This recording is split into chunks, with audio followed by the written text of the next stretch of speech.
Hi అండి. ఇవాళ రొయ్యల పచ్చడి పడుతూ మీతో ఒక టాపిక్ గురించి మాట్లాడేద్దాం అనుకుంటున్నాను. ఇలా ఈ పచ్చడి ప్రాసెస్ జరుగుతూ ఉంటుంది. వీడియో ఎక్కడ స్కిప్ చేయకుండా చూడండి. మంచి టాపిక్తో అయితే మేము ముందుకు వచ్చేసాను.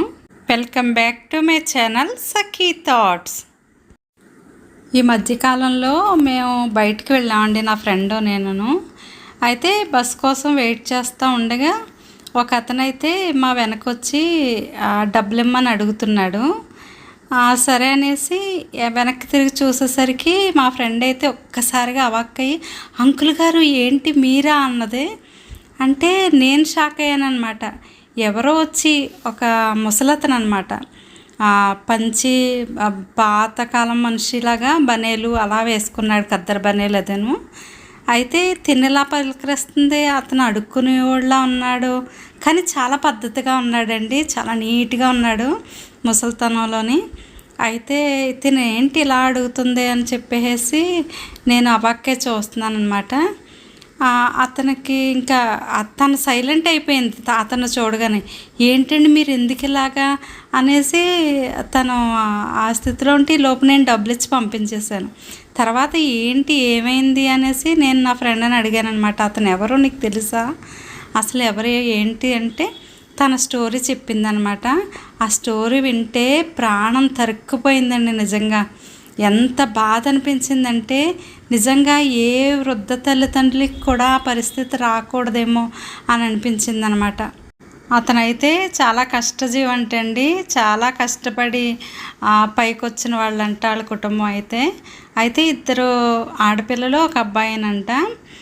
వాళ్ళైతే మ్యారేజ్ అయితే మంచి సంబంధాలు చూసి చేశాడంటండి. భార్య అయితే చనిపోయిందంట ఈ మధ్యకాలంలో. అయితే భార్య చనిపోయిన తర్వాత కోడలు అసలు చూడట్లేదంటండి ముసలాయన్ని. చూడకుండా ఆ కొడుకు కోడలు కూడా బయటికి వెళ్ళగొట్టేశారంట. అలాగా వాళ్ళు చూడట్లేదు కదా అని చెప్పేసి కూతుళ్ళు ఇద్దరు ఉన్నారు కదా, వాళ్ళిద్దరూ చూద్దామనేసి తీసుకెళ్తే వాళ్ళ మీద కూడా వీళ్ళు గొడవలు పెట్టేసుకుని, అసలు అంటే మమ్మల్ని ఎదవలు చేస్తారో మేము చూడట్లేదు, మీరు చూడడానికి వీల్లేదనేసి చాలా పెద్ద గొడవలే జరిగినాయి అంటండి. ఇంకా వాళ్ళని కూడా అసలు ఆగనివ్వట్లేదట వదిన గారు అయితే ఆడబడుచుల్ని చూస్తుంటే. ఇంకా ఆ బాధలు భరించలేక వాళ్ళ భర్తలు ఏం చేశారంటే, ఈ గోలంతా మనకెందుకు వదిలేసేయండి, కొడుకు చూసుకోవాలి తప్ప మనకేం పని ఏమీ లేదు, మీరు చూడడానికి వీల్లేదనేసి భార్యల్ని అనేసి వాళ్ళని కూడా చూడనివ్వట్లేదంటండి.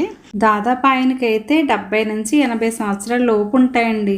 నిజంగా అతను చూడగానే ఎలా అనిపించిందంటే, మా ఫ్రెండ్ని చూడగానే తను కూడా పాపం ఆ స్థితిలో తిను తెలుసు కాబట్టి సిగ్గుపడిపోయాడండి డబ్బులు అడిగినప్పుడు.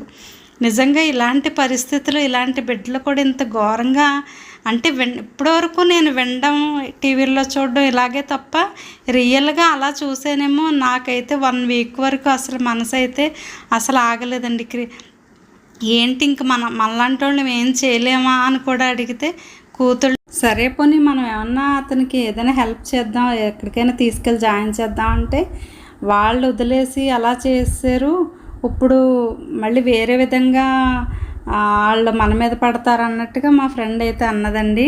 నిజంగా నిరుత్సాహంగా అతన్ని అలా వదిలేసి వస్తుంటే చాలా బాధ అనిపించిందండి. నిజంగా ఈరోజు ఆయన పరిస్థితి అలా ఉందండి. నిజంగా వాళ్ళ పిల్లలు కూడా పెద్దవాళ్ళు అయ్యి వాళ్ళ పిల్లలు చూడనప్పుడు కానీ ఆ కొడుకు కోళ్ళకి తెలియదేమో అని అనిపించింది.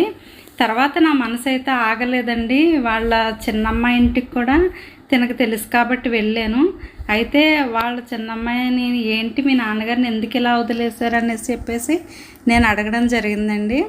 అయితే ఆవిడ కూడా తన భర్త కొన్ని సిట్యుయేషన్స్ వల్ల తను సరిగా చూడరంట. ఇంకా ఆ సిట్యుయేషన్లో మళ్ళీ నాన్నగారిని తీసుకొస్తే నా కాపురం ఎక్కడైతే ఏదవుద్దో అన్నట్టుగా నేను తీసుకురాలేదండి అని కన్నీళ్ళు పెట్టుకుందనమాట. నిజంగా ఆ సిట్యుయేషన్ అయితే అండి నాకు చాలా చాలా బాధాకరం అనిపించేసింది. ఒక్కొక్కసారి మనం ఇలాంటివి చూడగలం కానీ ఏమీ చేయలేని పరిస్థితి కూడా మనకు ఉంటుంది. ఎందుకంటే వాళ్ళని తీసుకొచ్చి మనం ఏదైనా హెల్ప్ చేసే వరకే తప్ప వాళ్ళని తీసుకొచ్చి ఉంచుకోవాలంటే కొన్ని ప్రాబ్లమ్స్ మన ఇంట్లో కూడా ఫేస్ చేయాలి కాబట్టి ఇంకా నాకు ఆ సిట్యుయేషన్ చూసిన తర్వాత నిజంగా వృద్ధాప్యంలో ఉన్న తల్లిదండ్రులని ఎంత ఘోరంగా చూస్తున్నారా అని నాకైతే అనిపించిందండి. కానీ ముసలి తల్లిదండ్రులని అలాగా ఉసిరి పెడితే ఆ కర్మ ఎప్పుడు మనల్ని వెంటాడుతూనే ఉంటుందండి. నిజంగా ఈ రోజుల్లో చాలామంది చిన్నప్పటి నుంచి కన్న బిడ్డలను కష్టపడి చదివించి పెద్దోళ్ళని చేసి అంత త్యాగం తల్లిదండ్రులు చేసి అంత చేస్తున్నారంటే మరి ఎదిగిన తర్వాత భార్య వచ్చిన తర్వాత ఇలా తయారవుతున్నారంటే అది ఎంతవరకు సమంజసం ప్రతి ఒక్కరూ కూడా గమనించుకోవాలండి. ఈ రోజులా ఉండదు. రేపన్న రోజున మనం తల్లిదండ్రులు అయ్యి మన బిడ్డలో ఎదిగిన తర్వాత కానీ ఆ బాధ అనేది మనకు తెలియదు అనమాట. నిజంగా చాలా బాధ అనిపించింది. ఈ రోజుల్లో అయితే చాలామంది పిల్లలు చదువుల వల్ల లేదంటే ఉద్యోగాల వల్ల విదేశాలు వెళ్ళిపోయి తల్లిదండ్రులని వృద్ధాశ్రమంలో వదిలేస్తున్నారు కదండి. అది నిజంగా బిడ్డల బ్రతుకుండి ఎంతవరకు సమంజసం ప్రతి ఒక్కళ్ళు ఆలోచించాలండి. మన ముందు ఎన్నో సంఘటనలు జరుగుతున్నా కానీ నాకు కాదులే అని పట్టించుకోకుండా ఎవరి కుటుంబం వాళ్ళదే, ఎవరి సంతోషం వాళ్ళదే అన్నట్టుగా వెళ్ళిపోతున్నారు. కానీ ఒక్కసారి ఇలాంటి సిట్యుయేషన్స్ ఎప్పుడైనా అనాథాశ్రమాలకు వెళ్ళినప్పుడు చాలామంది వాళ్ళ భవిష్యత్తుని బట్టి వాళ్ళకున్న సిట్యుయేషన్స్ బట్టి దూర ప్రాంతాలు వెళ్ళాలండి. వెళ్ళకపోతే వాళ్ళ జీవనం గడదు. కానీ ఇంటి దగ్గర నా వృద్ధ తల్లిదండ్రుల మట్టుకు వాళ్ళకి సపోర్టివ్గా ఎవరినైనా పెట్టడం, లేదంటే వాళ్ళు బ్రతకగలరు అంటే వాళ్ళకి ఏం చేయాలో అది చేసి ప్రతిరోజు వీడియో కాల్ చేసి ఫోన్ మాట్లాడి తిన్నావా, ఉన్నావా, ట్యాబ్లెట్లు వేసుకున్నావా ఇవన్నీ కూడా అడుగుతూ ఉంటే నిజంగా వృద్ధాప్యంలో వాళ్ళకి చిన్నతనం వచ్చేస్తుందండి. చిన్నపిల్లలాగే ఉంటారు. వాళ్ళకి ఏ క్షణం బిడ్డల దగ్గర లేకపోయినా వాళ్ళకి ఎంతో లోటు అనమాట. ఆ లోటు అనుభవించే వాళ్ళకే తెలుస్తుంది, దూరంగా ఉన్న వాళ్ళకి తెలియదు కదా. అందుకని నేను చెప్పబోయేది ఏంటంటే వాళ్ళని చూస్తే ఆ బాధ ఏంటో అర్థమవుతుందండి. ఇలాంటి సెన్సిటివ్ సిట్యుయేషన్స్ ఏమన్నా మీ ఇంట్లో కనుక ఉంటే కనుక ఆలోచించి ముందడుగు వేయాలని నా ఆశ అనమాట. అందుకే ఈరోజు నా బాధ, ఎందుకంటే మనసులో ఆ సిట్యుయేషన్ చూసిన తర్వాత చాలా బాధ అనిపించిందండి. ఏ విధంగా అయినా వీడియోస్ చేస్తున్నాను కదా, ఇది కొంతమందికైనా తెలియపరచాలన్నట్టుగా నేను ఈ వీడియో అయితే పెడుతున్నాను. ఈ సంఘటన అంతా జరిగింది విన్నారు కదా.